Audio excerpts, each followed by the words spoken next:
Eh bien, et donc, mets ta main sur ton cœur, nous allons prier. Et je veux vraiment qu'on s'habitue à faire cette prière. Répète après moi ces paroles. Mon Père, mon Dieu, je te présente mon esprit. Et je t'en supplie, accorde-moi, par le Saint-Esprit, un esprit de sagesse et de révélation dans ta connaissance. Je veux t'entendre, je veux te comprendre.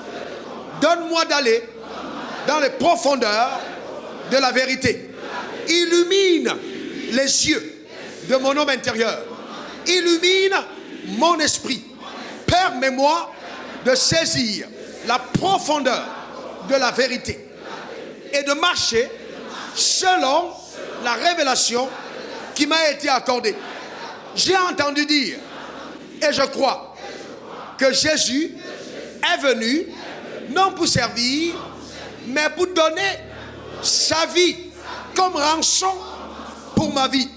Alors, mon Père, mon Dieu, je crois que la rançon a été payée. Je crois que toute forme de captivité de ma vie est illégale. Je crois que toute forme de condamnation, de jugement prononcé contre ma personne est illégale. C'est pourquoi je professe, je proclame et j'établis que Jésus m'a affranchi. Alors, je suis libre dans tous les domaines de ma vie et je jouis pleinement de cette liberté au nom de Jésus. Amen 3 fois. Tu peux t'asseoir dans sa glorieuse présence. Acclame le Seigneur pour son extrême fidélité. Acclame le Seigneur et je dis Alléluia. Amen.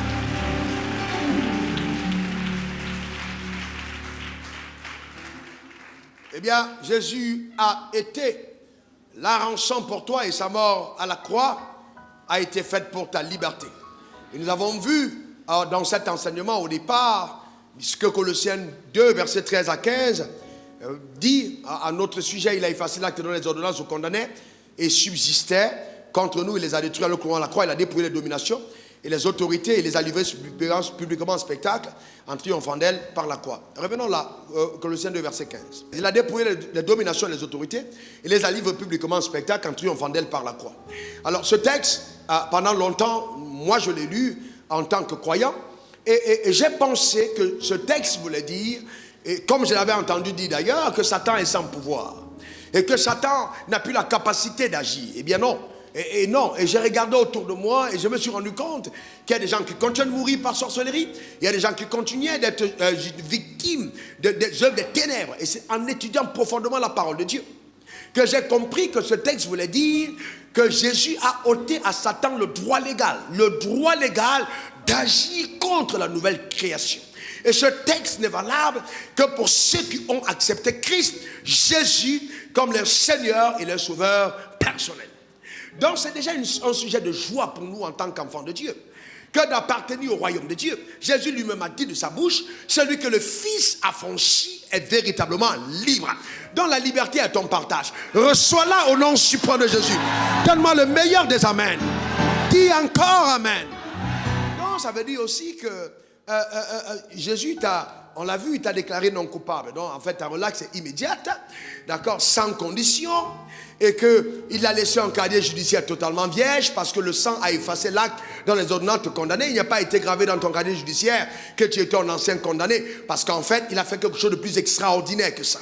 Il a donné à la personne qui était condamnée de connaître la mort, et il t'a donné à toi qui vis maintenant de vivre une nouveauté de vie sans jamais avoir été condamné au préalable. Et c'est ça le mystère de la rédemption. C'est quelque chose qu'on ne peut pas comprendre par l'intelligence. Mais on a besoin d'avoir le secours de l'esprit pour le comprendre. Et ça, c'est très important. Et donc, la question était la suivante. Qu'en est-il donc du sang que je porte dans mes veines? Puisque, bon, nous entendons beaucoup d'enseignements parler de malédictions héréditaires. Oh, le sang qui était de ton père est en toi. Alors, à cause de la vie qui est dans le sang, alors tu portes dans tes veines, dans ton sang, la condamnation qui venait de tes parents. Eh bien, il y a une part de vérité. Mais la vérité qui est prise hors de son contexte devient justement l'erreur. Donc, il faut bien comprendre ceci. Nous sommes, c'est vrai, descendants de nos pères dans la chair. Cependant, regardez ce que 1 Pierre 1, verset 18, 13, 19 dit. Sachant que ce n'est pas par des choses périssables, par de l'argent, de l'or, que vous avez été rachetés. Rachetés de quoi? De la vaine manière de vivre que vous aviez hérité. Vous aviez hérité de vos pères. Donc on a été racheté de la vaine manière de vivre qu'on a hérité de nos pères. Donc on a été racheté de cette vaine manière de vivre. Mais par le sang précieux de Christ, comme d'un agneau sans défaut et sans tache. Donc ce sang nous a rachetés. Répète après moi, le sang de Jésus m'a racheté de la vaine manière de vivre de mes pères. Encore, le sang de Jésus m'a racheté de la vaine manière de vivre de mes pères. Une dernière fois, le sang de Jésus m'a racheté de la vaine manière de vivre de mes pères. Ça veut dire que quelle que soit l'influence du péché dans le sang de tes pères, le sang de Jésus t'a affranchi, t'a racheté, t'a délivré. Donc ce qui est arrivé à ton père ne t'arrivera pas. Ton amen m'embête. Ta mère est morte de cancer, ton arrière-grand-mère est morte de cancer. Dans toute ta lignée, les gens meurent de cancer. Et ils sont morts tous vers 40, 50 ans. Quand tu entres dans cette tranche d'âge, tu commences à te rappeler que ta mère est morte à cet âge-là. Et on te fait croire que tu mourras à cet âge-là. Non. Christ t'a racheté de la vaine manière de vivre. L'influence justement héréditaire qui était dans le sang de tes parents n'a pas d'impact sur ta vie. Non. Est-ce que quelqu'un comprend ça? Non, ça n'a pas d'impact. Pas du tout. Parce que si quelqu'un est en Christ, il est une nouvelle créature. Les choses anciennes sont passées. Donc dis encore après moi, c'est passé. Déclare-le encore. Une dernière fois. Alléluia. Amen. Donc nous appartenons à l'église. Nous sommes l'église. Et nous devons comprendre la profondeur de certaines choses que nous faisons. Une des plus grandes aberrations, c'est quand nous prenons ce que nous appelons la Sainte Seine, sans comprendre la profondeur de l'acte que nous posons. Pour certains d'entre nous, c'est un rituel. Pour d'autres, c'est quelque chose qu'on doit faire normalement à l'église. Et les gens le prennent sans en avoir la révélation. Nous avons vu, 1 Corinthiens 10, verset 16, la coupe de bénédiction que nous bénissons. Donc quand nous prenons la coupe, cette coupe est une coupe de bénédiction. Quelqu'un dit après moi, coupe de bénédiction. Donc déclare-le encore, une dernière fois, la coupe de bénédiction que nous bénissons, la coupe. Donc, quand vous avez la coupe, cette coupe, quand nous rendons grâce, la Bible l'appelle la coupe de bénédiction. Et à l'intérieur de cette coupe ne se trouve pas du vin. Non, se trouve le sang. Le sang de qui? Jésus. De Jésus. La Bible l'appelle la coupe de bénédiction. Et selon Lévitique 17, verset 11, l'âme de la chair est dans le sang. Donc la vie d'une chair est dans son sang. C'est-à-dire que dans ton sang se trouve ta vie. Si ton enfant devient un voleur à 10 ans, à 11 ans, il n'a pas besoin d'aller à l'école pour apprendre à voler. Il est probable que toi-même, à cet âge-là, tu es un voleur. Parce qu'il ne fait que reproduire ce que toi tu as été. Cependant, Jésus le comprenait et il le savait. Que si on ne changeait pas le sang qu'il y avait dans tes veines, il était impossible d'appartenir à un nouveau royaume. Et c'est pourquoi il fit une déclaration qui était terrible. Et il dit, si quelqu'un ne mange ma chair et si quelqu'un ne boit mon sang, il n'a point part au royaume des cieux. Alors les gens qui étaient autour de lui disent, mais c'est pas possible. Ce jeune homme de 32 ans, il est en train d'halluciner. C'est un vrai démon. Comment est-ce qu'il dit des choses qui sont contraires à ce que la loi dit? Et là, la Bible dit, certains disciples le quittèrent. Vous devez comprendre que quand vous devenez ferme dans la vérité, il est normal que certains disciples s'en aillent. Parce que le royaume des cieux est bâti sur le fondement de certains principes et le principe fondamental de la vérité. Et il dit, il dit, se tourne vers Pierre, oh, bien, tu vas aussi partir? Qu'est-ce que Pierre dit? À qui d'autre irons-nous? Car tu as les paroles de la vie. Voyez-vous? C'est important de le comprendre. La coupe de bénédiction que nous bénissons n'est-elle pas la communion au corps, au sang de Christ? Donc, et ensuite, le pain que nous rompons n'est-il pas la communion au corps? Donc, quand nous parlons du pain, c'est la communion au corps. Donc, celui qui vient à la table et qui prend la coupe et qui boit la coupe, qu'est-ce qu'il est en train de boire? C'est le sang. D'ailleurs, Jésus a dit, ceci est mon sang, prenez et buvez. Ceci est ma chair, prenez et mangez. Normalement, ça devait être qualifié d'acte cannibaliste. Parce qu'il est interdit de manger la chair et de boire le sang. Mais ce jour-là, Jésus a dit, ceci est ma chair, ceci est mon sang. Donc, si nous sommes en communion avec le sang, si nous sommes en communion avec le corps, nous l'avons vu, ça veut dire simplement que nous avons le même sang et le même corps que Jésus. Amen. Ton amen m'embête. Communion veut dire avoir en commun. Que quelqu'un dise après moi, j'ai le même corps et le même sang que Jésus. Encore. Dis-le la troisième fois, j'ai le même corps et le même sang que Jésus. Très bien. C'est pourquoi Jésus est la tête de l'église et nous sommes son corps. Donc, s'il est la tête de l'église et nous sommes le corps, alors nous avons le même sang que Jésus.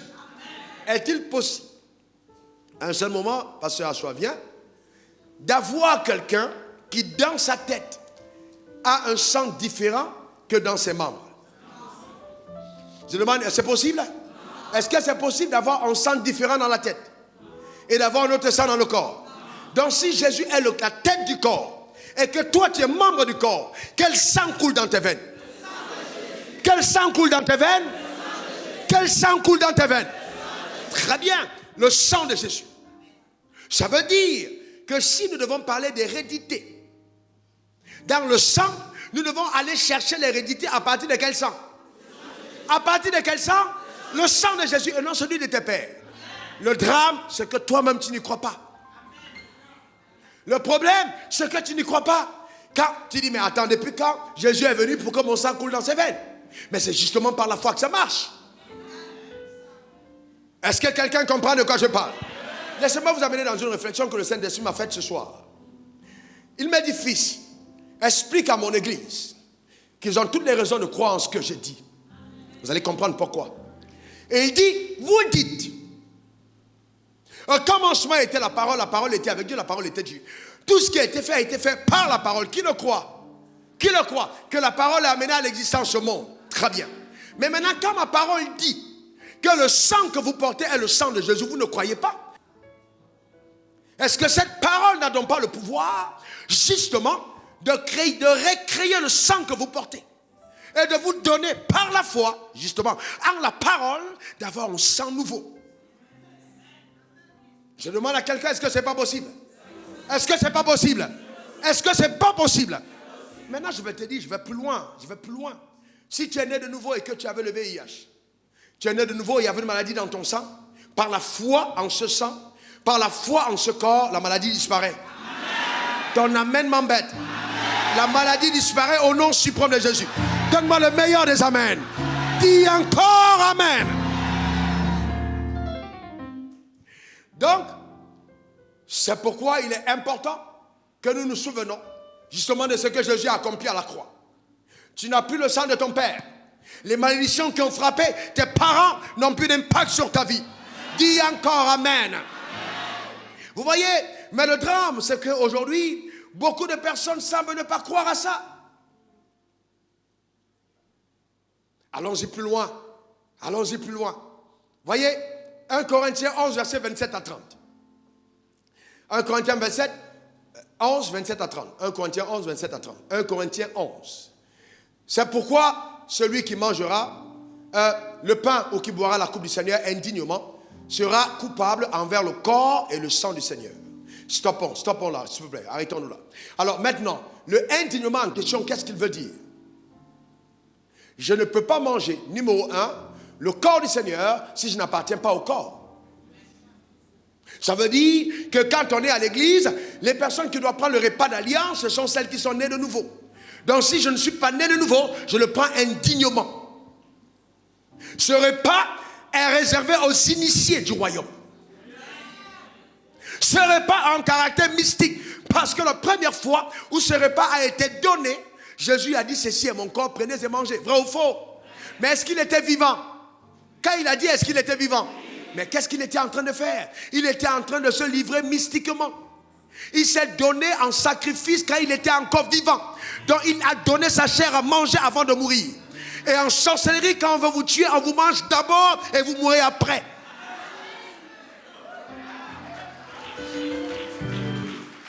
Donc, il s'est livré. C'est pourquoi il dit, le Fils de l'homme, d'accord, vous voyez, est venu pour servir de rançon. Il a donné sa vie. Il dit, je donne ma vie, personne ne me l'ôte. Il a donné sa vie la veille, on l'a arrêté le lendemain. Certaines personnes doivent faire très attention. Tu peux être en train de marcher sans Christ, alors qu'on t'a déjà attaché, on t'a déjà mangé. Et tu vas discuter avec quelqu'un sur les escaliers, vous vous disputez, la personne tombe, elle meurt. On dit, tu l'as tué, c'est pas toi qui l'as tué. Les sorciers l'ont mangé depuis. Tu étais en agent d'exécution de ta mort. Je déclare au nom suprême de Jésus que cela ne t'arrivera pas au nom de Jésus. Donne-moi le meilleur des amens. Dis encore amen. Répète après moi cette déclaration audacieuse. Aucun sorcier n'aura raison de moi. Aucune sorcellerie ne pourra prévaloir contre la nouvelle création que je suis. Jamais, jamais les sorciers ne réussiront à me détruire. Car je suis de l'humilité de Dieu au nom de Jésus. Amen, amen et amen. Alléluia. Ça veut dire que même tes affaires ne peuvent pas être touchées. Même tes projets ne peuvent pas être touchés. Même ta famille ne peut pas être touchée. Tout ce qui est rattaché à toi ne peut pas être touché. Donne-moi le meilleur des amens. Dis encore amen. Nous sommes l'évidence que la puissance de Satan est limitée.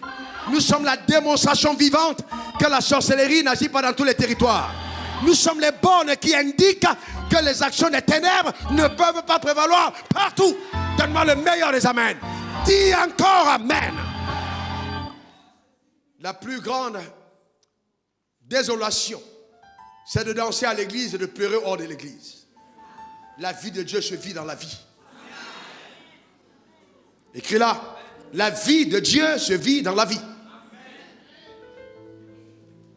Ce n'est pas quelque chose qui s'expérimente dans l'assemblée, ça se vit dans la vie. Partout où tu arrives. On ne doit pas trouver parmi nous une seule personne qui a peur d'aller au village. Une seule personne qui a peur qu'un sorcier entre dans sa maison. Oh voilà, il est entré, c'est une grande sorcière. Tu as peur de quoi? Tu jouis d'une humilité. La terreur a changé de camp. Si quelqu'un doit avoir peur de rencontrer l'autre, c'est le sorcier. Parce que celui qui est en toi est plus fort que celui qui est dans le monde. Donne-moi le meilleur amen là où tu te trouves. Dis encore amen.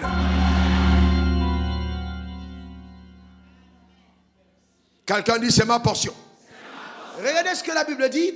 Si on boit indignement, d'accord, verset 28, que chacun donc se prouve soi-même et ainsi qu'il mange du pain et qu'il boive de la coupe. Car celui qui boit, sans discerner le corps du Seigneur, mange et boit en jugement contre lui-même. Maintenant, arrêtons-nous à se discerner. Parce que pendant longtemps, on a simplement regardé le côté de celui qui a un péché pour venir manger. Écoute-moi très bien. Jésus est venu servir de quoi? De rançon. Il est venu pour ta liberté. Ça veut dire que son corps n'est pas un corps de condamnation. Son corps est un corps de liberté. Écoutez-moi très bien. Le corps a été donné pour ta liberté. Pour que par ses meurtrissures tu sois guéri. Son sang a été donné pour ton rachat. Donc quand il dit, écoutez, discernez avant de prendre, ça veut dire que quand vous approchez de la table du Seigneur, à aucun moment vous ne devez penser que c'est du pain. À aucun moment vous ne devez penser que c'est du vin. Vous devez avoir la révélation de la rédemption. Quand vous venez à la table du Seigneur, ce n'est pas un acte religieux. Vous devez discerner ce qui se passe quand vous approchez le repas d'alliance. La preuve, regardez. La preuve, regardez. Le verset qui suit. C'est pourquoi il y a parmi vous beaucoup d'infirmes. Pourquoi il dit qu'il y a beaucoup d'infirmes et beaucoup de malades? Ce n'est pas le corps qui te rend malade. C'est parce que vous ne discernez pas que par les meurtrissures de qui vous avez été guéri et que vous mangez la santé divine et vous êtes toujours malade dans votre corps. C'est ce que ça veut dire. Ça ne veut pas dire que non, parce que tu as péché et puis tu as mangé le pain, c'est pour ça que tu es infime. Non, le corps de Jésus n'est pas là pour te rendre infime. Il est là pour ôter tes infimités. Reçois ça maintenant au nom suprême de Jésus. Donne-moi le meilleur des amens. Dis encore amen. Mais vous savez, il n'y a que la révélation de la parole de Dieu qui est claire. Remettons ça de façon très contextuelle et pratique. Si c'était vrai qu'on mange le repas du Seigneur ayant péché et puis on est infime, il y a d'abord beaucoup de pasteurs qui seraient infimes. Parce qu'il y a beaucoup qui prêtent et qui mentent, qui donnent des témoignages fabriqués et qui prennent le repas d'alliance. Ils ne sont pas infimes. Ce n'est pas de ça qu'il s'agit. C'est plus loin que ça. Remettez le texte. Remettez le texte. C'est pourquoi il y a parmi beaucoup d'infimes et de malades. Et le texte dit, 1 Pierre 2, verset 24, on ne va pas revenir dessus, par ces meurtrissures, nous avons été guéris. Et dit, et qu'un grand nombre sont morts. Ça veut dire que si vous prenez le repas d'alliance en ayant la révélation, la santé divine, l'infirmité, la vie divine est votre portion. Vous n'avez pas à mourir des choses qui tuent les autres, parce que vous n'êtes pas comme les autres. Vous avez été initié à un repas qui vous a mis à part. Discernez-le et vivez libre de toute forme de pression au nom suprême de Jésus. Dis encore amen. Maintenant, je vais plus fort que ça. Si tu te rends compte que dans ta vie, tu as des batailles de combat dans un domaine, tu t'arrêtes et tu prends le repas d'alliance chez toi. Je veux vraiment sortir de là parce que je me rends compte que je suis sous l'influence, vous voyez, d'une vie passée. Je veux maintenant me connecter au corps. Je veux me connecter au sang pour vivre comme Christ. Et tu pries pour le repas d'alliance et tu manges et tu bois. Et quand tu sors de là, le mensonge a disparu de toi. L'hérédité n'a plus sa place au nom suprême de Jésus. Quelqu'un me donne le meilleur des amens. Quelqu'un dise encore amen. Parce que justement, à la table du Seigneur, nous avons la vie. À la table du Seigneur, nous avons la vie. À la table du Seigneur, nous avons la vie. Eh bien, de soir, donner encore une autre preuve, révérend Hervé. Le jour où ils étaient à table, Judas était-il parmi eux? Je vous pose une question, répondez-moi. Judas était-il parmi eux? Révérend Franck, c'est ça? Judas était là. Et Jésus a-t-il remis le repas d'alliance à Judas? Donc si on ne donnait pas le repas d'alliance à quelqu'un qui est un pécheur, il n'allait pas le lui donner. Judas volait et Jésus savait. On est d'accord? Il a donné le repas d'alliance. Et il a même dit à Pierre, Pierre, je sais que quand le coq chantera, tu vas me régner 3 fois. Il lui a donné le repas d'alliance ou pas? Si.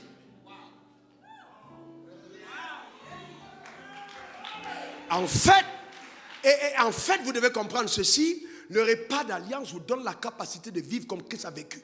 Ça veut dire que si vous avez des problèmes dans votre marche, c'est le meilleur repas à consommer. C'est le meilleur repas. Il y a des choses qui ne vont pas dans ta vie. Tu n'arrives pas à te maîtriser.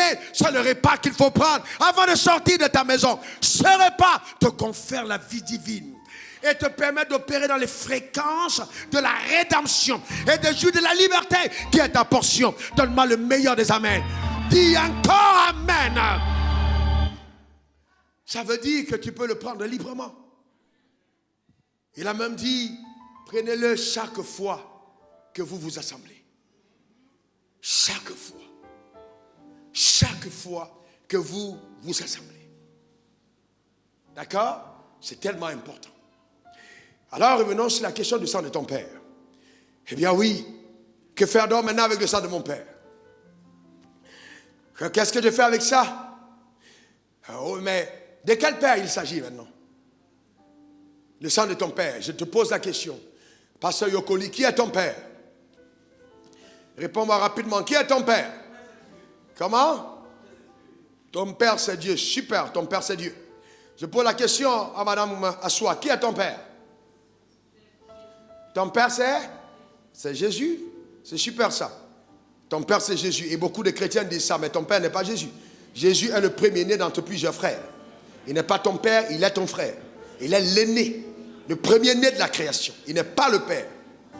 C'est différent. C'est pour ça qu'on ne demande pas les choses à Jésus, on demande les choses en son nom. Au nom de Jésus, pas à Jésus. Oh Jésus, Jésus, donne-moi un mari. Ça fait longtemps que tu n'es pas marié. Tout qu'on doit demander à Jésus. Ce n'est pas lui qui va te donner un mari. Il faut demander au Père. Tout don parfait vient du Père des Lumières. Dis encore amen. C'est pour ça que la religion est têtue. Ne priez jamais religieusement. Priez intelligemment. et priez par l'esprit. Il faut savoir pourquoi vous priez, comment vous priez, pourquoi vous priez comme vous priez. C'est important. On dit ça, mais certains d'entre vous vont prier. Oh, Jésus, donne. Non, non, au nom de Jésus. D'accord? Au nom de Jésus.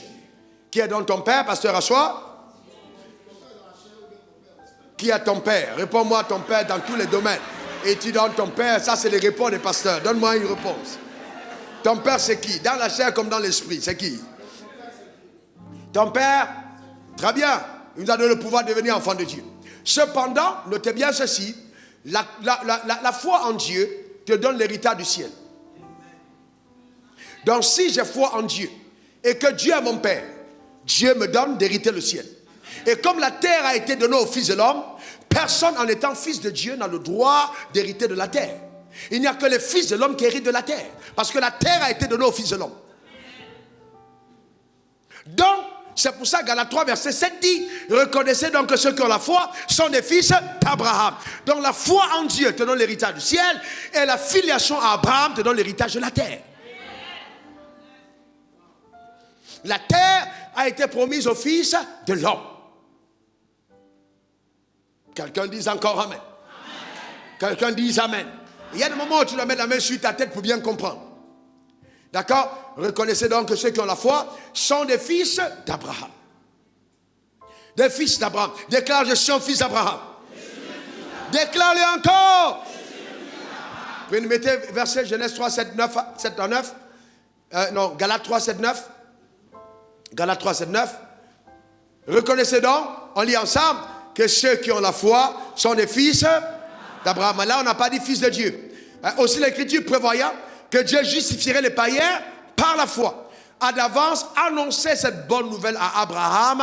Toutes les nations de la terre seront bénies en toi. Continuons.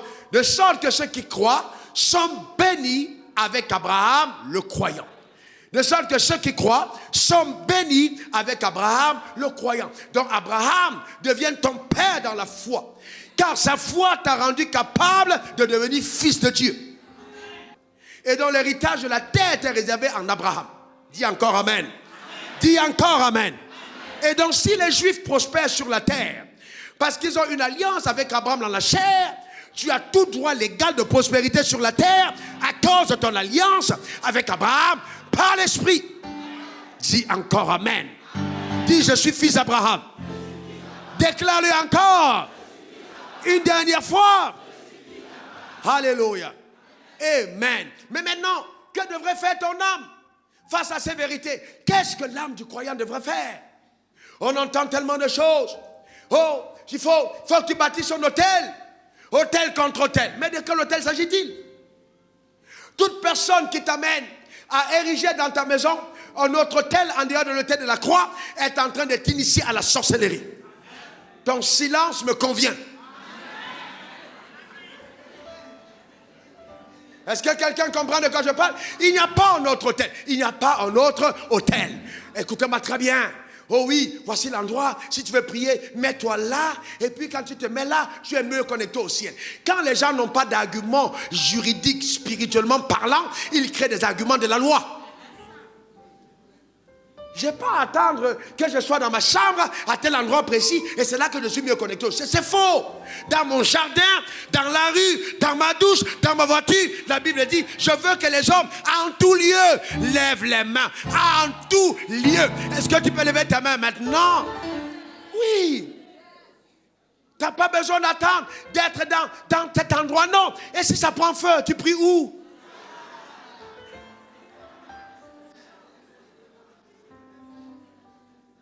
Et ça paraît tellement, oh, on fait un rituel. Il faut que je te fasse un rituel. Je vais te faire un bain. Je vais te laver. Quand on va te laver, tu vas voir clair. Et les gens aiment ça. C'est de la sorcellerie. On va te faire le scanner spirituel. On va te scanner. Quel scanner? Et les gens sont là. Oh Dieu, il est puissant. Ce n'est pas la puissance, c'est de la sorcellerie. Sors de là. Si ton pasteur fait ça, sors de là. Il faut aimer ton âme, il faut fuir et ne reviens plus jamais en arrière. Les gens vendent de l'huile, ils vendent de l'eau, ils vendent le sel, ils vendent les bics, ils vendent les cailloux, ils vendent de tout. On vend même la pierre de Goliath, de David. Qui vous a donné toutes ces choses-là? Oui, on va lapider Goliath. On va lapider Goliath. Chacun met la pierre. Et vous voyez, les gens sont là. Ils ont la pierre. On va compter jusqu'à 5. J, E, S, U, S. Après tout le monde va dire feu, feu. Et les gens jettent la pierre. Les gens, ils sont contents. Vous voyez les gens qui sont agrégés, les gens qui sont docteurs, les gens qui sont même illettrés, mais qui ont même le Saint-Esprit et qui se mettent à ces jeux-là. Et ils ont comme l'impression que c'est puissant parce que ça ressemble à quelque chose de pratique. La sorcellerie est la capacité de te manipuler, de t'intimider et de dominer sur ta vie. La parole de Dieu est la seule autorité capable de t'affranchir véritablement. Ton amen, ma mère, dis-moi amen. Dis encore amen. On va vous enseigner comment mettre fin à des embargos. Non, frères et sœurs, la croix. Quelqu'un dise après moi la croix. Quelqu'un dise la croix. Il faut comprendre que quand vous lisez la Bible, tous les versets bibliques ne s'adressent pas à la nouvelle création. Il y a des choses qui ne me concernent pas. Il y a des choses qui ne sont pas de mon ressort. Quelqu'un me donne le meilleur des amens. Quelqu'un dise encore amen. Le drame, c'est que vous voyez, ils ne comprennent pas. Ces gens ne comprennent pas comment ça marche. Et je voudrais dire à ce jeune pasteur, parce que j'ai prié à l'âme aujourd'hui en gémissant par l'esprit devant le trône de la grâce. Pour les pasteurs qui sont appelés au ministère, vous n'avez pas besoin pour avoir l'argent d'entrer dans tous les micmacs incroyables. Vous n'avez pas besoin de fabriquer des choses qui sont... On dit non, c'est la béquille de la foi. Il n'y a pas de béquille physique dans la foi. Ce n'est pas vrai. On vend les prophéties. On ne considère que les gens qui donnent de l'argent. C'est de la sorcellerie. Sortez de là. Dieu est capable de te bénir sans ces faux micmacs. Tu risques de terminer en enfer. Sors de là. C'est clair. Frères et sœurs, je suis le témoignage que Dieu peut bénir par la parole. On n'a pas besoin de 40. Quelqu'un me donne le meilleur des amens. Quelqu'un dise encore amen. Frères et sœurs, tu n'as pas besoin de tripatouiller. Pas besoin. J'ai vu un homme qui m'a dit, Dieu m'a mis à cœur de te donner 100 millions pendant 7 ans. Chaque année. Je ne suis pas sûr qu'il en faisait autant pour sa femme. Quand la grâce de Dieu est sur ta vie, le problème c'est que beaucoup d'entre vous ne croyez pas en Dieu. Vous venez à l'église mais vous ne croyez pas en Dieu. Vous êtes restés fétichistes. Vous croyez au fétichisme, à la manipulation, à la tromperie. Les voies de la droiture, c'est pas ce que vous croyez. Vous aimez le faux. Vous aimez le faux. Vous pensez que c'est plus rapide quand c'est un homme qui paie votre loyer. Vous ne croyez pas que Dieu soit capable de le faire. Vous portez des sacs qui sortent des complications terribles. Et vous venez à l'église avec, dans la présence de Dieu. Tu portes la condamnation, tu viens dans sa présence. Tu n'as pas peur. C'est ça le problème. D'autres même le slip que tu as porté, c'est la condamnation. Donc le problème c'est qu'il est important de comprendre que la parole de Dieu marche. Quelqu'un dit ça marche. S'il te plaît, dis ça marche. Dis-le encore, ça marche. Ça marche. Ça marche. J'ai vu la parole marcher. Frère, vous devez atteindre la dimension de votre vie où en dehors de Dieu, rien n'est vrai. Je vous dis la vérité. En dehors de Dieu, rien n'est vrai. Il n'y a que Dieu qui est vrai. Il n'y a que Dieu qui est fidèle. Vous devez vous attacher à la parole. On a transformé l'église à Samoa à des clubs d'amis où on fonctionne à l'effectif, aux émotions. La Bible, l'église est la colonne et l'appui de la vérité. Ce n'est pas un endroit où on est là. Non, la parole. Qu'est-ce que la Bible dit? Qu'est-ce que la parole dit? C'est la parole. Nous devons honorer la parole, nous devons respecter la parole, nous devons agir selon la parole. C'est important. La parole de Dieu. Vous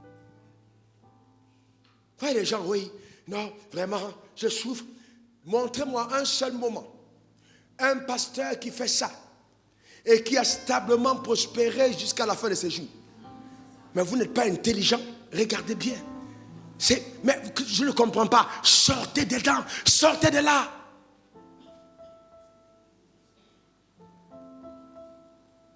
Et il y a des gens qui ont eu la grâce d'avoir un pasteur comme moi, mais qui vont encore dans des choses pareilles. Un jour, un ange du Seigneur va te récupérer en chemin.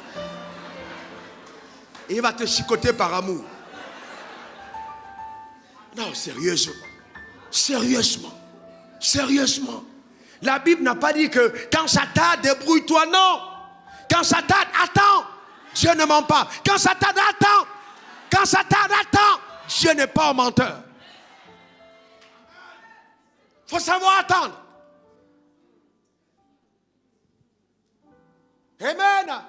Oh non, vraiment, peut-être que mes affaires ne marchent pas parce que mon père aussi avait échoué. Frères et sœurs, il n'y a personne qui opère par la foi qui va vous dire que tous les jours de sa vie, les choses ont toujours été roses. Personne. Non, non, non, non, personne. Il y a toujours des moments où vous avez l'impression que le ciel vous a abandonné. En fait, c'est des moments de test et d'évaluation pour passer à un autre niveau. Ce n'est pas des moments d'abandon. Aide-toi, le ciel t'aidera. Vous avez vu ça où?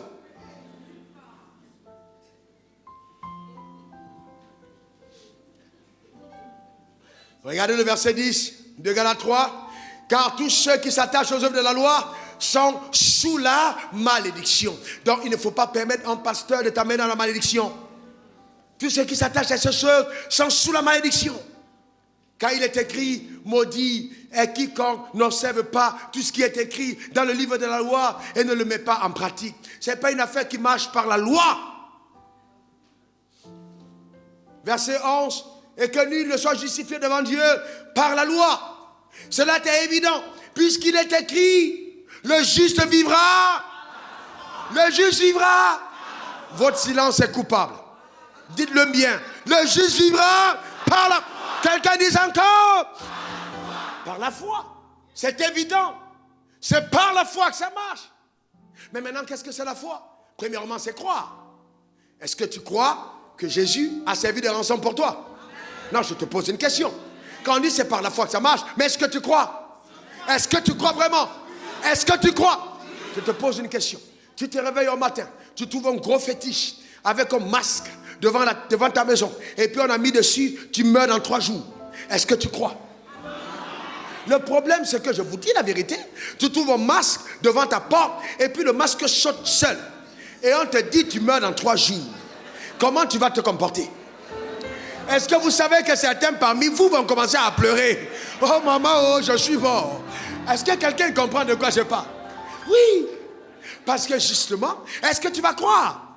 Est-ce que tu vas continuer de croire? Imagine que tu as ton enfant couché dans la chambre et puis tu viens là, tu trouves un masque qui dit ton enfant qui doit dormir là, il meurt cette nuit. Tu vas dormir? Le problème c'est ça. C'est que quand on est à l'église, je crois. Alléluia, je crois. Mais c'est face au problème de la vie. C'est face au problème de la vie. C'est là on va voir si tu crois vraiment. Est-ce que tu crois? Voyez-vous, moi, j'ai été confronté à Satan dans ma chambre en 1996 au Ghana. Satan est entré dans ma chambre. C'était une épreuve extrêmement terrible. J'étais couché. Je ne sais pas si je vais vous dire si j'étais endormi ou éveillé, mais je sais que j'étais éveillé et puis soudainement il y a eu quelque chose qui m'a porté comme dans... Et Satan est arrivé dans ma chambre. Et Satan m'a dit, prosterne-toi devant moi, obéis-moi, fais ma volonté, conduis les âmes vers moi et moi je vais te rendre riche. Et moi je vais te donner la puissance. Il m'a parlé dans ma chambre. J'étais couché à ce programme. Il y avait le pasteur Maradou Kambiri, le révérend Rostatro, le révérend El Rahman. C'était au Ghana. Et j'étais dans une chambre. Quand Satan m'est apparu, mais dans mon esprit, j'étais armé pour la vérité. J'ai répondu en disant, Satan, jamais je ne te suivrai. Mais je vous rappelle qu'en ce moment-là, je venais de terminer une période de ministère sans salaire et j'entrais dans la période de migrer vers Abidjan sans savoir où j'allais. Et c'est là où Satan est arrivé. Chaque fois que vous avez faim de quelque chose, la première personne qui vous rencontre est monsieur le diable. Ton amène m'embête. Quand tu as faim, le diable arrive en premier. Aucune femme qui attend le mariage de Dieu ne va rencontrer le mari qui vient de Dieu en premier. Le premier qui arrive, c'est d'abord Satan qui l'envoie. Car la provision de l'enfer va toujours être prophétesse ou prophète de la provision de Dieu. Et Dieu attend que tu dises non. Dis, je vais dire non. Quelqu'un dit encore, je veux dire non.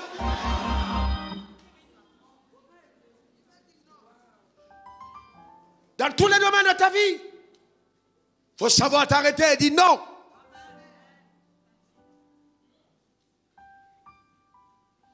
Il sait de quoi tu as besoin. Il sait de quoi tu as faim. Oh non, ma grand-mère, mon grand-père, dans ma famille. De quelle famille tu parles? Quelle est ta famille? Dis-moi, quelle est ta famille? Quelle est la famille qui t'influence? Réponds-moi, c'est quelle famille? De quelle famille? La Bible dit que tu es de la famille de Dieu. N'est-ce pas? Tu es de la famille de Dieu. Allons-y plus loin. Si vous voulez dire que la malédiction héréditaire est la conséquence des échecs, et qu'il faut couper le cordon ombilical, qui était le père d'Adam? Est-ce que Adam a réussi? Vous allez couper le cordon ombilical de qui? Vous voulez dire que Dieu était possédé? Le sang d'Adam était possédé? On peut te donner le sang plus pur que celui de Jésus et tu échoues. Ton sang, tu as été racheté par son sang. Tu as été racheté par son sang. Tu as été racheté par son sang. Ça ne veut pas dire que tu ne feras pas face aux défis de la vie. Voilà le problème. Par la foi. Quelqu'un dise par la foi. Quelqu'un dise par la foi. Cette nuit, il faut qu'on le perde dans cette dimension. Je dis bien à cette dimension, cette nuit. Je te garantis, quel que soit le problème auquel tu es confronté, selon la révélation qui m'a été accordée, cette nuit, on va enterrer l'oppression qu'il y avait contre ta vie. On va enterrer le problème. Non, tu n'as pas compris de quoi je parle. Tu ne verras plus ce feu. Ton amène m'embête. Éphésiens 6, verset 16. Éphésiens 6, verset 16. Prenez par-dessus tout le bouclier de la foi, avec lequel vous pourrez éteindre. Non, vous demandez de lire, là, ça m'embête un peu. On va éteindre quoi? On a dit certains traits enflammés. Quelques traits enflammés. Est-ce que je tiens mon bouclier de la foi? Ça vient d'où? Ça vient d'où? Ça vient d'où?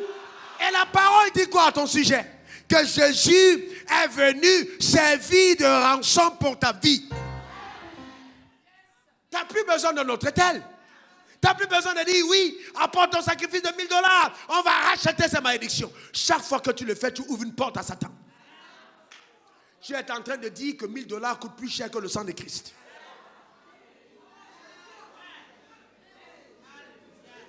Est-ce que quelqu'un comprend ça? Est-ce que quelqu'un comprend ça? Oh oui, viens. On va te faire des lavements. On va te faire des bains. Tu vas faire les 7 bains de Naaman. Après les 7 bains de Naaman, ta vie va aller à haut niveau. Et puis on te met l'huile, bain de l'huile, bain du sel, bain de ceci, bain de cela, bain de ceci. Et puis tu es content. Et le 7e bain termine, on te prend l'argent, tu t'en vas. C'est la sorcellerie.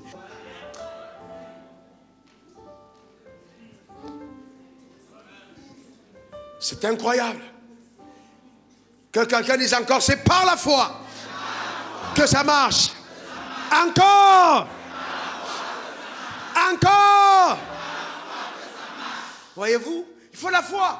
Enfin, il faut la foi. Si vous ne faites pas attention et que vous n'êtes pas rigoureux sur les standards de la parole, l'heure de la tentation, quand elle arrive, vous allez vous rendre compte que vous pouvez être tenté à aller voir un féticheur. Il y a un pasteur qui est venu me voir. Je vais taire son nom. Mais bon, très de grande renommée. Au départ, maintenant peut-être un peu moins. Venu me voir, il m'a demandé, dis-moi quel est ton secret? J'ai dit, secret. Je n'avais pas bien compris le mot secret. Il me dit, non, mais j'ai dit, secret comment? Il m'a dit, mais quelle est la clé de ta réussite? Je lui ai dit, non, à moi c'est la foi, la prière et la foi. Et il dit, qui de là? Toi aussi. Toi tu vois, tu veux dire que tu pries pour qui? C'est devenu par là, à l'instant. Après j'ai compris qu'il était en train de me demander, dis-moi s'il n'y a pas quelque chose derrière. Oui, il y a quelque chose derrière. Il y a Christ Jésus derrière. Est-ce que quelqu'un comprend ça? Il y a Christ Jésus derrière. Amen. Alléluia. Amen. Ça marche. Dis à ton voisin, ça marche. Alors on va faire quelque chose. Quand je vais dire, tu vas dire, ça marche. Je peux rendre ton nom grand.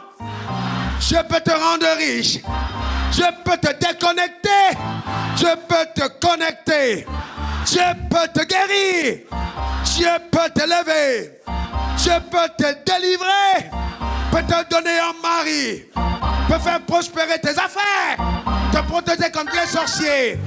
Dieu peut te distinguer. Il peut combler ta vie. Dieu peut te satisfaire. Il peut répondre à tes prières. Dieu peut te visiter et te distinguer à jamais. Ça marche. Ça marche. Alléluia. Amen. Je n'aime pas votre manière de dire Amen. Tellement le dire Amen. Quelqu'un dit Amen. Alléluia. Amen. Quand le Saint-Esprit m'a parlé de ça ce soir, je dansais dans mon bureau tout seul. C'est incroyable. Ça marche. Ça marche par la foi. Je vois de nouvelles maisons, je vois de nouvelles voitures, je vois de nouvelles promotions. Je vois la stabilité. Ça marche. Ça marche. Je mourrai sans mendier parce que je mourrai sans commander. Quelqu'un donne le meilleur des amens. Quelqu'un dit encore amen. Quelqu'un dit encore amen. Ça marche. Amen. Amen. Tout ton voisin dit waouh. Ça marche. Encore à l'autre côté, waouh. Ça marche. Alléluia. Amen. Donc ça veut dire qu'il faut que je prenne la résolution de vivre par la foi. C'est la seule vraie garantie du succès. La foi est le seul réel antidote contre l'échec. On ne peut pas échouer quand on a cru. Impossible. Oh, j'entends le Seigneur me rappeler ce qu'il m'avait dit avant. Si tu meurs après avoir cru en quelque chose et que tu n'as pas encore vu la chose, tu n'es pas mort, tu es en train de dormir. J'aime comme tu as ouvert tes yeux, ma soeur. Si tu crois en quelque chose et tu meurs sans l'avoir vu, tu n'es pas morte. Tu es juste en train de dormir. Car la foi, tant qu'il y a la foi, on ne meurt pas. C'est pour ça que les gens qui meurent ayant cru en Jésus, comme ils ne l'ont pas vu, dorment.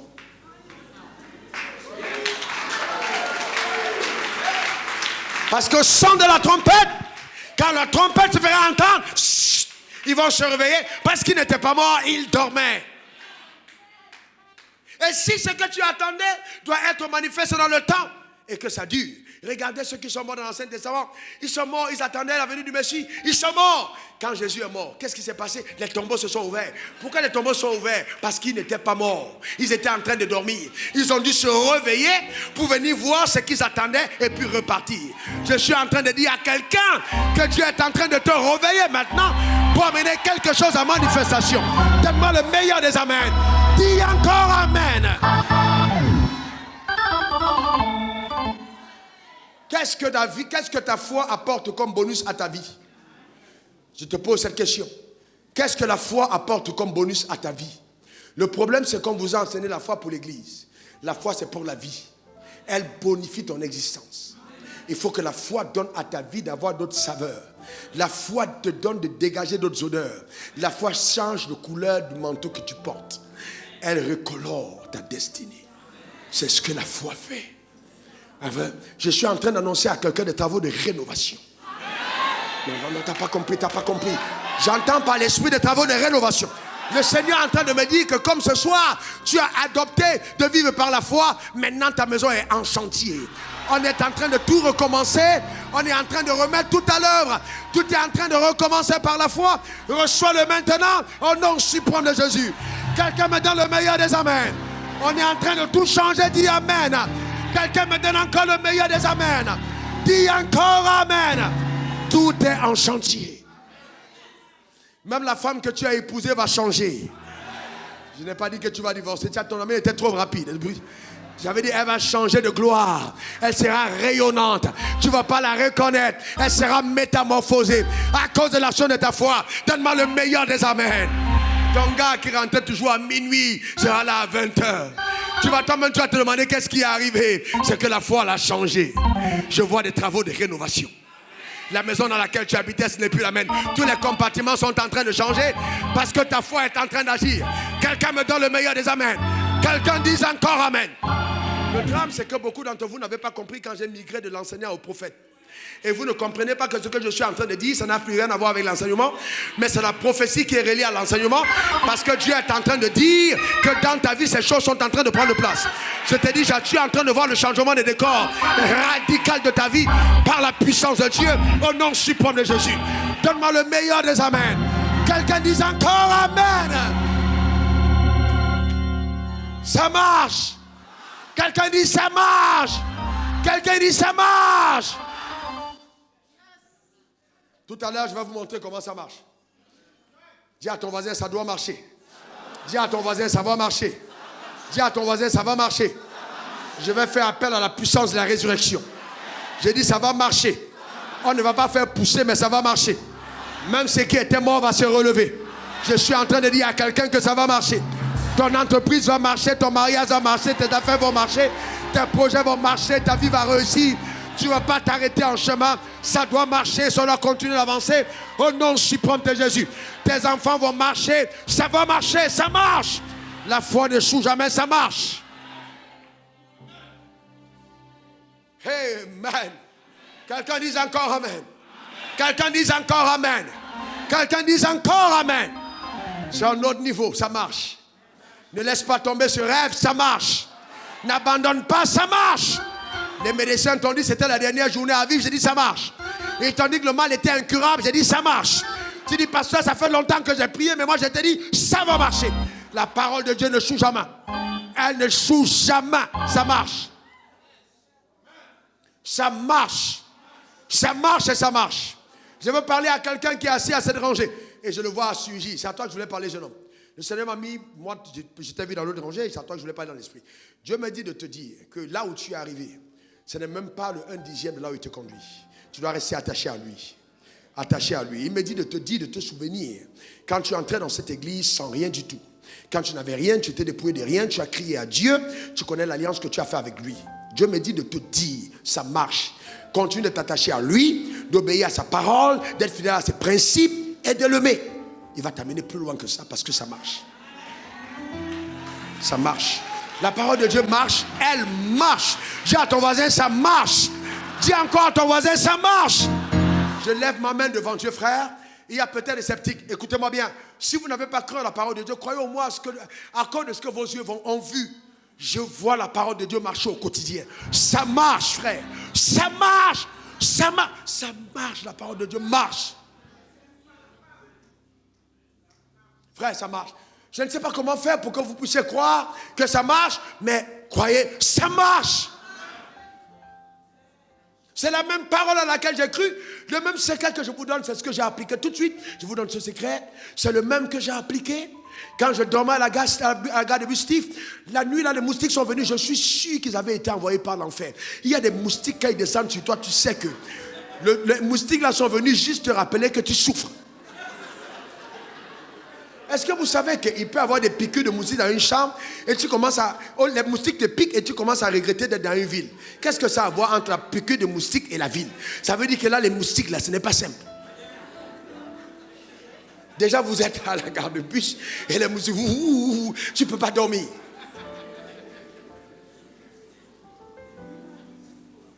Si tu te tais et que tu ne dis rien, je te garantis que tu es terminé. Et il y a des moments, j'ai dit, on va aller à un autre niveau. On doit aller à une autre dimension. Je te garantis. Tes voisins vont commencer à te regarder comme si tu étais quelqu'un qui a mis ta main quelque part. Je te dis la vérité. Quelque chose est sur le point de se produire. Ça marche. Tu demanderas à ton patron 5 minutes au travail pour dire j'arrive. Pour te mettre à la cour et faire ce que je suis en train de dire. Tu vas voir ce qui va se passer. Je te garantis. Quel que soit l'endroit où se trouve ce que tu attends, que ce soit en Chine, que ce soit au Japon, que ce soit à Hong Kong, que ce soit à Paris, que ce soit au ciel, ou même en enfer, ça viendra vers toi. Ton amen m'embête. Donne-moi le meilleur des amens. Dis encore amen. Vous savez, c'est important. On doit aller à ce niveau. À ce niveau, dis je veux y aller. Dis encore, je veux y aller. Dis encore, je veux y aller. Ça marche. C'est le même secret que j'ai appliqué. Quand le révérend, bon, je vais passer son nom, MF m'a demandé, quand on s'est vu, pour la première fois, il m'a dit, comment tu feras pour vivre à Abidjan? L'école biblique ne pourra pas te payer. Je lui ai dit, le juste vivra par la foi. Il m'a dit, ok, ton salaire sera 15 000 francs CFA. J'ai touché 15 000 à Abidjan pendant 2 ans. Dieu est mon témoin vivant, je lève la main vers le ciel. Mon témoin vivant, je n'ai jamais demandé 5 francs à quiconque. Souvent, ma foi m'a demandé de marcher à des distances, à pied. Mais, sans douter, ça marche. Maintenant, est-ce que tu es prêt pour ce secret-là? Non, est-ce que tu es vraiment prêt? Ça marche. Dis à ton voisin, ça marche. Dis encore, ça marche. Mais regardez maintenant 2 Corinthiens 4, verset 13. Il est simple comme secret. Ça marche, frère, ça marche. 2 Corinthiens 4, 13. Et comme nous avons le même esprit de foi. Oh, j'aime ça. Salut ton voisin. Claque le doigt si tu peux. Non.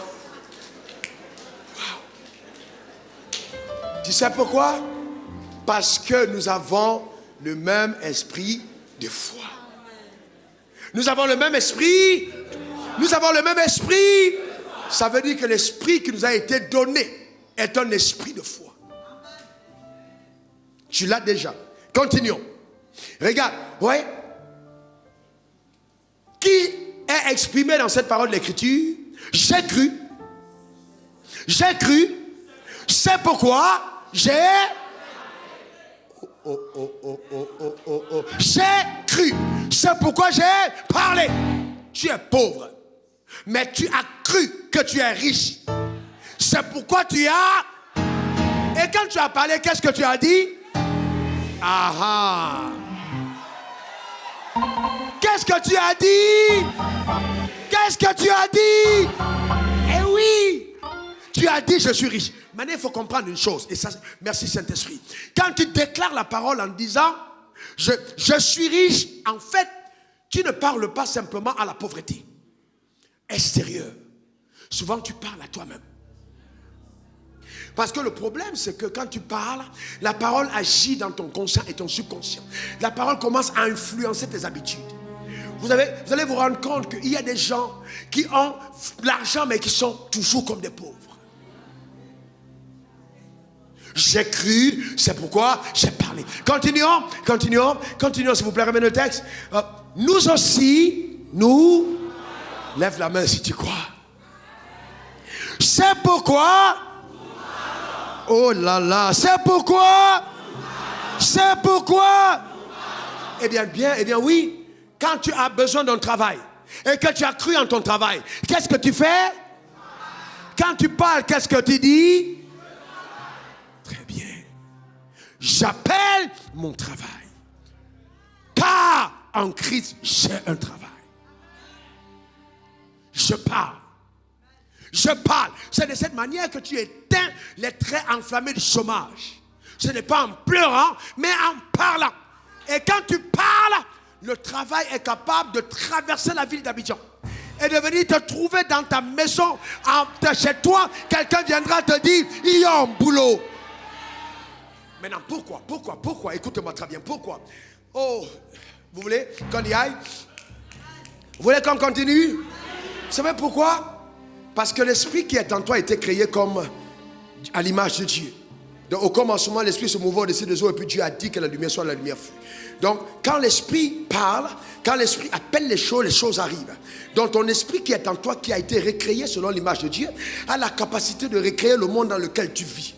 Donc, ce que cet esprit attend, c'est que dans l'intérieur, tu le satures de la parole. Et quand tu crois en cette parole, que tu appelles cela à l'existence. Donc, quand tu appelles cela à l'existence, tu es en train d'accoucher ce que tu attends du ciel. En d'autres termes, c'est par les déclarations de ta bouche que le règne devient une évidence dans ta vie de tous les jours. Donc, tu es conscient d'une chose. Quand tu as cru, tu ne peux plus te taire. Tu dois parler. Parce que quand tu parles, la création t'entend. Quand tu parles, la parole qui sort a la capacité d'amener à l'existence ce que tu désires. Et c'est pourquoi tu dois parler. Tu dois parler, frère. Tu dois parler. Ne te tais pas. Oh, je vais amener certains d'entre vous en prière avec moi en 2020. On va faire une retraite. On va rester ensemble une journée, je vais vous montrer comment je prie. Le drame, c'est que le spectacle le plus terrible de la religion, c'est quand vous priez. Oh papa, papa, oh papa, papa, oh papa, papa s'il te plaît, non. Frère, c'est ça, il y a la capacité d'amener les choses à l'existence. Celui qui gouverne prend des décrets. Celui qui règne impose. Le règne de par ses paroles. Tu ne dois pas supplier pour dire, Père, s'il te plaît, est-ce que tu n'as pas vu? Non. Si tu es toujours en train d'appeler le Père, tu n'es pas en train de régner. Il t'a donné l'autorité de marcher sur les serpents et les scorpions. Sur toute la puissance de l'ennemi, rien ne pourra te nuire. Donne-moi le meilleur des amens. Dis encore amen. J'ai dit encore, je t'aurais dit cette parole, je l'ai dit la semaine passée. Tu n'iras pas te soigner à l'étranger, tu es guéri. Je suis sérieux. Je suis sérieux. Je suis sérieux. Mais si tu es malade, ce n'est pas seulement amen. Tu vas aussi dire, tu peux crier à haute voix, je suis guéri. Tu peux déclarer à haute voix, je suis guéri. Tu peux confesser, je suis guéri. Tu peux déclarer, je suis en bonne santé. Est-ce que quelqu'un comprend de quoi je parle? Tu peux dire, je suis fort. Vous devez comprendre ça. Vous ne pouvez pas parler le même langage que les autres. Vous devez parler le langage de la parole de Dieu. C'est ça la foi. Ils ont vaincu à cause du sang de l'agneau et à cause de la parole de leur témoignage. Qu'est-ce que ta bouche dit? Qu'est-ce que ta bouche annonce? Beaucoup de femmes ont détruit leur mari par leur bouche. Oh, celui-là, vraiment, celui-là, c'est un vaurien. Tu dis ça de ton mari, de ta propre bouche, et tu penses que tu es en train de bien dire parce que c'est devant tes frères. Non. La foi appelle les choses qui ne sont pas comme si elles étaient. Ça veut dire que généralement, quand Dieu veut travailler avec toi, il te montre l'opposé de ce que tu désires. Je reprends. Quand Dieu veut travailler avec toi, il te montre l'opposé de ce que tu désires. C'est-à-dire, tu as besoin de richesse, il me montre la pauvreté. Parce qu'il dit, je crée la prospérité et je forme l'adversité. Donc cela s'installe. Tu dois amener cela par tes décrets. Il est important de déclarer. Ton amen m'embête. Donne-moi le meilleur des amens. Dis encore amen. C'est pour ça qu'il a dit à Josué que le livre de la loi ne s'éloigne point de ta bouche. Mais dites le jour et nuit. Voyez-vous, ne s'éloigne pas de ta bouche. Il est temps pour toi de parler. Car par tes paroles tu seras justifié. Et par tes paroles tu seras condamné. Qu'est-ce que ta bouche annonce? Tu es prêt ce soir à changer totalement le décor de ton existence? Parce que ta maison est en chantier. La foi va créer des travaux de rénovation. Je déclare que tu vivras dans un autre standing. Tu vivras à un autre niveau de vie. Donne-moi le moyen des amens. Dis encore amen. La Bible dit clairement que la création soupire après la révélation des fils de Dieu. Et donc maintenant ce soir, tu vas te montrer. Tu t'es longtemps caché. Il est temps pour toi de te montrer. Aucune parole qui sortira de ta bouche ce soir ne rentrera sans avoir porté des fruits. Je dis, aucune parole qui sortira de ta bouche cette nuit ne rentrera sans avoir porté des fruits. Donne-moi le meilleur des amens. Dis encore amen une deuxième fois. Dis encore amen une troisième fois. Alléluia. Maintenant, lève ta main droite vers le ciel. On va prier. Tu es prêt pour ça? Et en même temps, on va profiter pour présenter le mot à Dieu. Lève ta main vers le ciel. Je suis en train de voir quelque chose de terrible se produire dans ta vie, au travers de ta vie. Non, ta manière de dire amen m'embête. Lève ta main vers le ciel. Et je voudrais vraiment que tu t'entraînes à le faire. Terminer les lamentations, terminer les plaintes, terminer les complaintes. Tu dois parler le langage de la foi. Lève ta main droite vers le ciel. Et répète ceci après moi, comme je l'ai dit. Ta main levée, répète après moi.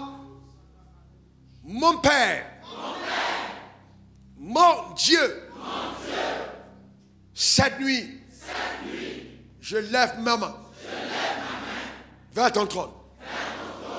Le lieu d'où me vient le secours. Le lieu d'où me vient ma protection.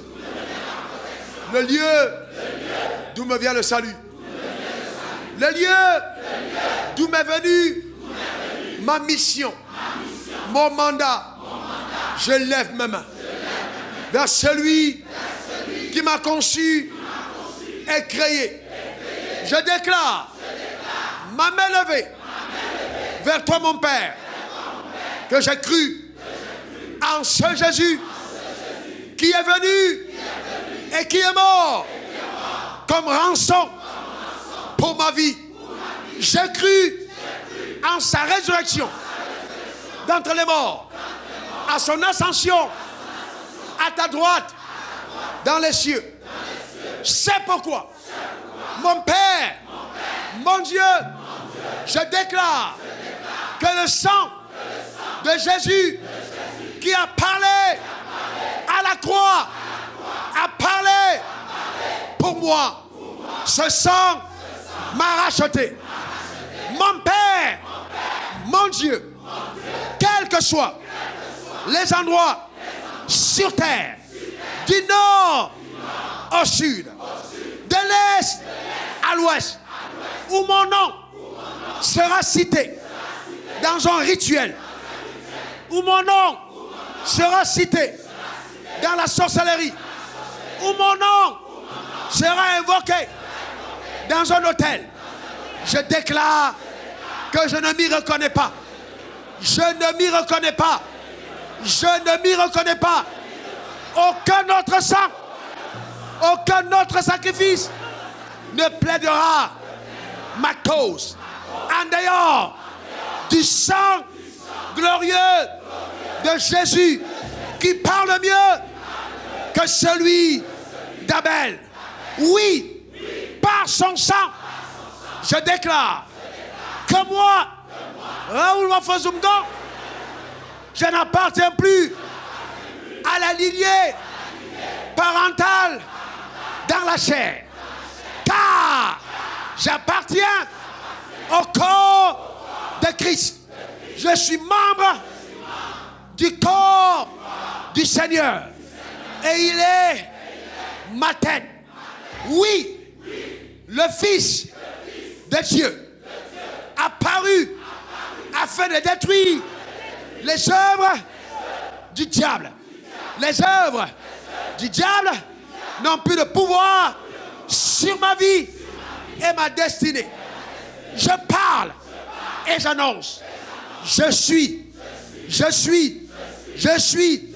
affranchi des malédictions héréditaires, des malédictions de la loi.